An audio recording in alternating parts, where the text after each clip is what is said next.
Now these are the names of the fiends, the cheaters, and the liars, those for whom burglary, perjury, and fraud were like buttered cinnamon toast for normal men, who would slit a man's throat so as not to be late for tea with the same man's mother. And then, well, let your imagination run wild. These diabolical men are the great Cads of the past.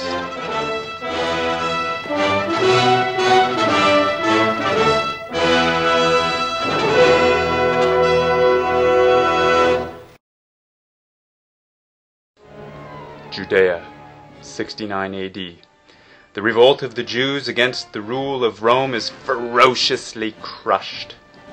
Dreams of freedom are now mere memories, as Jerusalem falls to the mighty Roman general Vespasian, and its holy temple is pillaged and set aflame. Much of what we know about these events comes to us through the writings of a single man, Flavius Josephus, born Joseph ben Matityahu, in the year 37.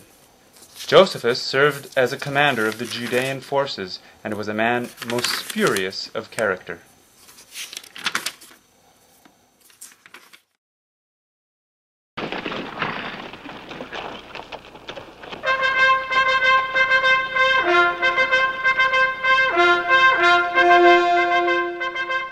Besieged with his forces by Vespasian behind the town walls of Jotapata, Josephus knew the town could not hold out much longer, and that his own survival would be in doubt. Secretly, our hero plotted to desert his post and slip away. Caught in the act, the angry citizens persuaded our cowardly fellow to turn around and return to his command. Knowing he would be watched from then on, Josephus counted the days and nursed his bitterness. Damn you! As the siege dragged on and on, the town's defenders agreed to withdraw into a cave and commit mass suicide.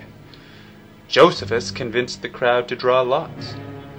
Whoever drew the first lot would be killed by the next person, and he by the next, and so on. Miraculously, or perhaps not so miraculous at all, Josephus was spared until only he and one other remained. In his writings, Josephus admits to persuading the other man to escape together, thereby saving their own lives. As a commander, Josephus was revoltingly cruel. One day, a Jewish captive named Clytus was brought before him. After first giving an order to cut off the captive's hands, Josephus, boasting of his own generosity, decided to let Clytus keep one hand, so that he could use it to sever the other.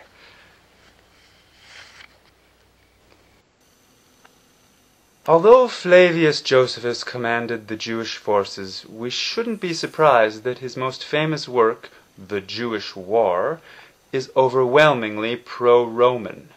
Captured by the Romans, he artfully curried their favor at every opportunity. Happy birthday, Caesar.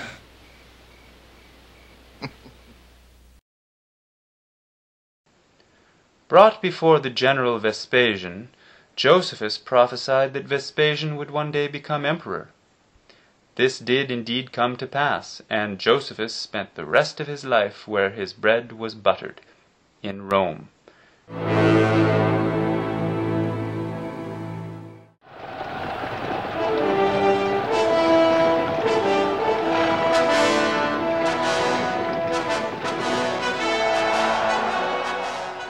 Rome, with its many pleasures,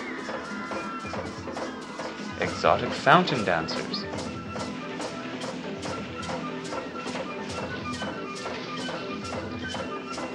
strange folk music ensembles, imperial jewelry shows with fellow high rollers,